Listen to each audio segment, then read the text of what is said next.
Welcome back to my top 30 parks. This is the second part of this two-part series. If you want to see part 1, click the card above or see my links below. If you don't care about the parks I have from number 30 to number 16, then you can stick around here and see the best of the best. So let's get to it. These are my all-time favorite parks.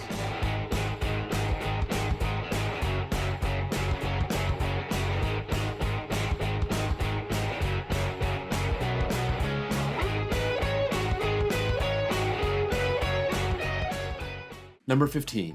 Knott's Berry Farm, Buena Park, California. I seem to go back and forth on Knott's. Sometimes I think it's a top-tier Cedar Fair park. Other times I feel like it's missing something. Hang Time may not be my favorite ride, but it was a big-time addition for Knott's. This is not your normal Cedar Fair park. It's an actual theme park, and this is really evident with the Ghost Town section. This is also where you'll find Ghost Rider, one of my all-time favorites, still a top 10 coaster after all these years, and it used to be my number 1 until I rode El Toro. Accelerator is great, Silver Bullet is solid, Montezuma's Revenge is a throwback and still a good ride. And don't forget about Sierra's Sidewinder, the most intense family coaster out there. You also have some classic non-coaster rides, like the Timber Mountain Log Ride, the Calico Mine Ride, and one of the park's landmarks is Supreme Scream, the 300-foot drop tower that I used to be almost too scared to ride. Now I love it.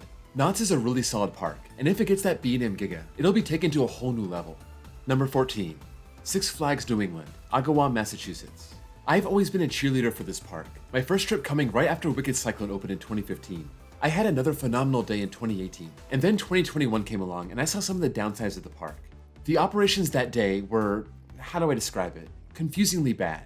The coaster lineup is very top heavy, but I can't really blame them for it. In my opinion, it has the best 1-2 punch of any park in North America.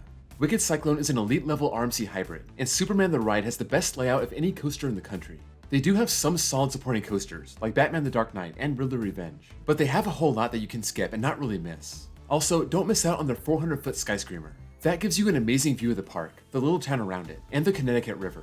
I love this park's location. There's something charming about a small town park compared to these giant ones off a main interstate. I also love the food and snack options here. It's really an underrated Six Flags park. Number 13. Hershey Park, Hershey, Pennsylvania. I said this was my number 1 independent park, and here it is coming in outside my top 10. I don't know what that says about my taste, but take it as you will. Even though this is independent, it's owned by the Hershey Corporation, so they have deep pockets. Because of this, you have some awesome B&Ms and Intimates. Candemonium is my favorite in the park.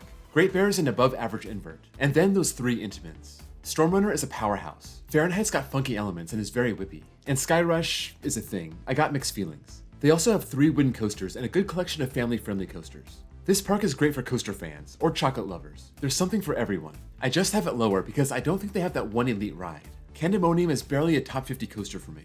If they were to RMC one of their GCI wooden coasters, Hershey probably breaks into my top 10. Number 12.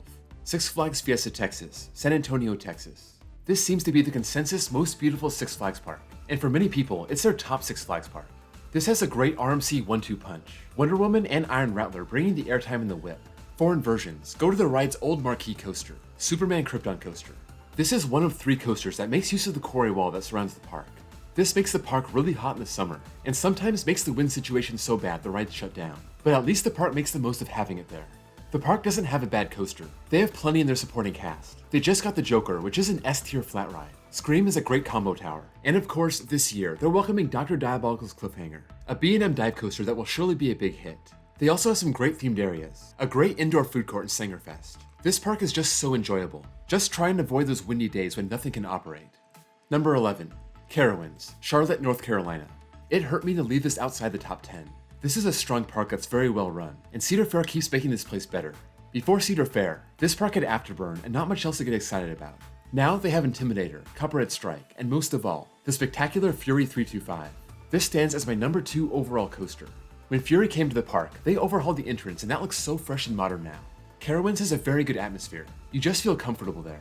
That may sound weird, but I don't know how else to describe it. They still have a lot of mediocre to bad coasters, but I think over the years, Cedar Fair will keep flipping those over and replacing them with new and great stuff. Oh yeah, and it always rains here. Even on days it doesn't rain, it still rains. Number 10. Busch Gardens, Williamsburg, Virginia. First off, this park is beautiful. There are gardens and landscaping everywhere. The park sits right on the river. The theming isn't great on the rides, but it's still okay. But the theming throughout the park is off the charts good. Combine this with a collection of coasters, and that's why it breaks into the top 10. I haven't ridden Pantheon yet, and that may be a top 50 coaster and the best in the park. But as of right now, I don't have a coaster that's top 50 worthy. Apollo's Chariot and Griffin are close, but this park just seems to be loaded with above average rides without that one A+ ride. I can't wait to see if Pantheon qualifies as that one standout coaster. Still, the rest of that lineup is worth checking out. Alpengeist, Loch Ness Monster, Tempesto, Invader, Verbolten. That's a strong supporting cast. Number 9. Six Flags Great Adventure, Jackson, New Jersey. Last time I did my ranking, this was in my top 5. Not anymore, and that's mainly due to 2 things. First and foremost, they're really bad with their camera policies and their locker policies. No other Six Flags park gets as crazy as they do about professional cameras, and putting everything in a locker on their biggest and newest rides. Another issue is Jersey Devil Coaster. I think other parks are getting better with their new additions, but Jersey Devil was a big disappointment. This resets their clock in getting a new coaster also, so they're probably done for 3 or 4 more years at least. Still, they have El Toro and that's awesome. One of the best coasters ever built. They have the world's tallest coaster in King Ka, and that's a rush. Nitro is a very good B&M hyper, and they have a lot in their supporting cast. These are good quality second tier coasters, like Superman, Green Lantern, Skull Mountain, and Bizarro, which is now Medusa again. Also, if you've never done it, check out their Safari. That thing's massive, and it's very unique for a Six Flags park. Number 8. Disney's California Adventure, Anaheim, California. This has to be my most controversial pick. I don't care, I'm a huge fan of California Adventure. It seems like over the last 10 years, Disney's been putting all the best new stuff in this park, obviously with the exception of Galaxy's Edge. I really used to like how the park was themed to all things California, but it seems like they're sprinting away from that. You're hard pressed to find anything California themed in this park anymore. That's too bad, but all the new rides make up for it. Soarin' and Incredicoaster are park originals, and those are still great rides. Radiator Springs Racers is probably my favorite Disney ride. It's either that or Rise of the Resistance. I love the Guardians of the Galaxy retheme of the Tower of Terror. Toy Story Midway Mania is the greatest shooting dark ride ever. Now they have the Avengers Campus, and that was just about to open the last time I was there. I love what Disney has done to this park over recent years, and I much prefer this to Disneyland. Number 7. Six Flags Great America, Gurnee, Illinois. This park is all about the rides, nothing else, and I'm perfectly fine with that.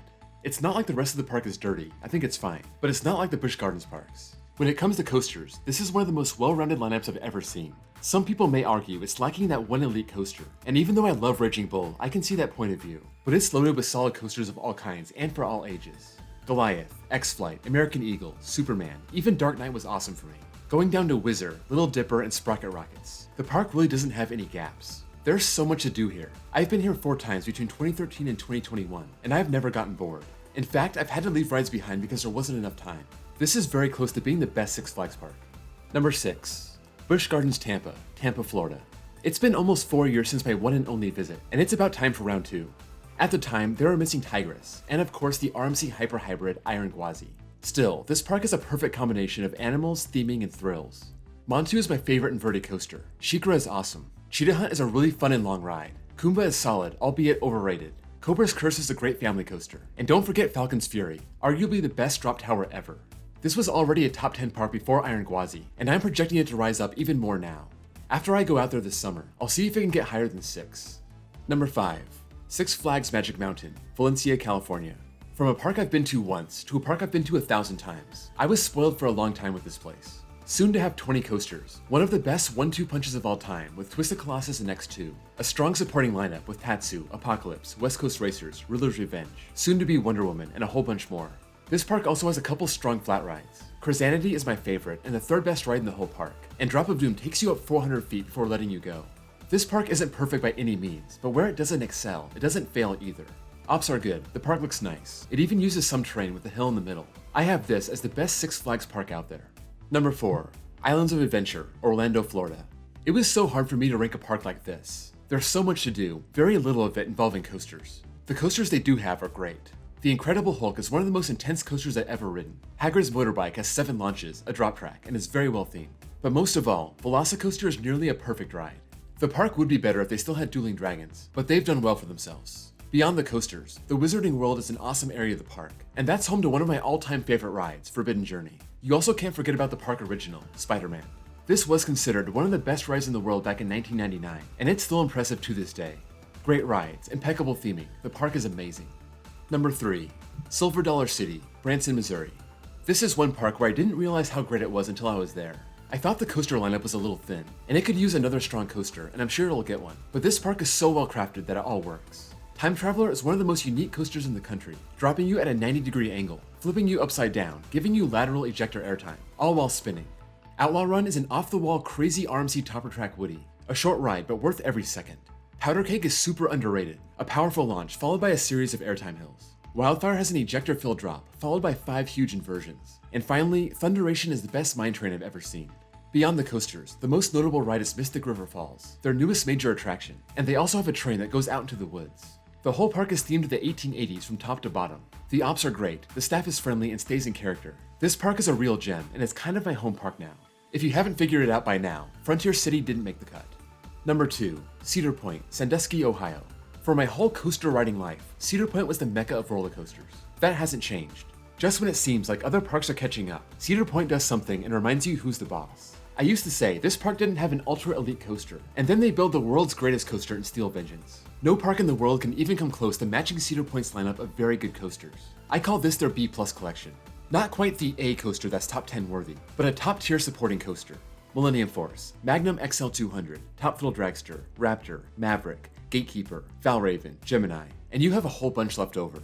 Cedar Point has a nice collection of flat rides, but nothing special. And I think it has a great setting, surrounded by Lake Erie. It may leave you with bugs in your mouth, but just keep your mouth shut, problem solved. Cedar Point is above average in ops when the rides are open, but over time, I've seen the park not firing on all cylinders. Sometimes not even half its cylinders. That knocks this elite park down to number 2. Number 1, Kings Island, Mason, Ohio. My first visit came in 2002 and the park wasn't very good. Paramount was in charge and every ride seemed to be rough. The Beast, Vortex, Top Gun, even though that was my favorite ride in the park. And of course, Son of Beast. Not even 14-year-old me could enjoy that thing. 4 years later, Cedar Fair takes over and overhauls the park. I came back in 2016 and I was really impressed. Diamondback became my favorite steel coaster, Banshee my favorite invert. The Beast didn't beat me up as bad. Plus, they moved one of my favorite childhood coasters to the park in Firehawk. I came back in 2018 and I went from impressed to blown away. Mystic Timbers was new to me, and it turned out to be an elite wooden coaster. On a Monday in July, every coaster was open and running more than one train. The staff was friendly, and I mean every single one I came across. The last time I was there was 2020, and the park outdid themselves once again with Orion. Like Mystic Timbers, it exceeded my expectations. No, Kings Island doesn't outclass Cedar Point's coaster lineup, but it's close enough, and all the other intangibles push this over the edge for me. I'll be heading back to the park very soon to get footage for my documentary, and I'll see if they can keep up their perfect track record. If they could do it during the COVID year, I think they can do it now. So there you have it, my top 30 parks, from Indiana Beach to Kings Island. There weren't a whole lot of good ones I left off, so I think 30 was a good number. Let me know what you think of these parks, if anything here was shocking or totally predictable, and if you have any other thoughts, sound off in the comments below. Before you go, don't forget to drop a like, and if you're new here, please consider giving me a sub. If you missed part 1 and want to check that out, that's linked down below, along with my Discord server, and my second channel where I post copyright-free off-ride footage, and my baseball channel if you like baseball as much as I do. Thank you all for watching, and I'll see you all next time.